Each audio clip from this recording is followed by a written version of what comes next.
রাখবেন যশোর 4 আসনে নির্বাচিত মাননীয় সদস্য জনাব মোহাম্মদ গোলাম রসুল, নোটিশ নম্বর 870। ধন্যবাদ। আপনার সময় 2 মিনিট।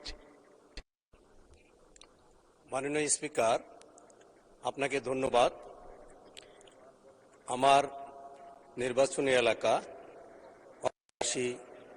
যশোর 4, বাগারপাড়া উপজেলা, অভয়নগর উপজেলা এবং সদরের বসুন্ধী ইউনিয়ন নিয়ে আমার নির্বাচনী এলাকা গঠিত।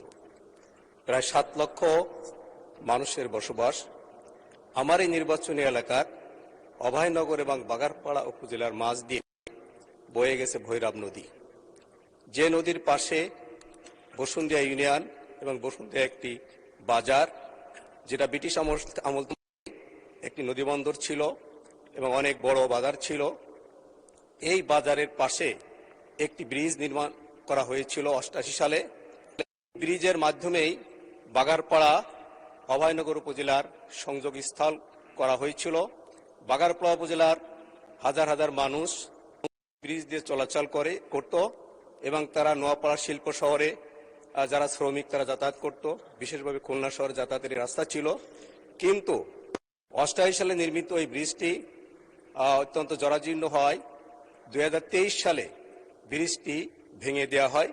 নতুন করে সেখানে ব্রিজ নির্মাণ করবার জন্য এলজিইডি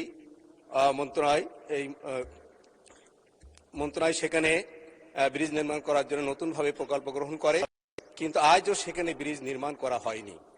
সেখানে পাশে একটি ছোট বেলি ব্রিজ নির্মাণ করা হয়েছে, যা দিয়ে হয়তো অটোরিকশা এবং ইজি বাইক, ভ্যান এগুলো চলাচল করে, প্রাইভেট চলাচল করে।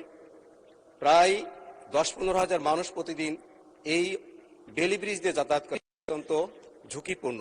কিন্তু এখানে যখন ব্রিজ ছিল, বাগারপাড়া থেকে সেখানে বাস চলতো নোয়াপাড়া পর্যন্ত, খুলনা পর্যন্ত, এবং এই বসুন্ধিয়া।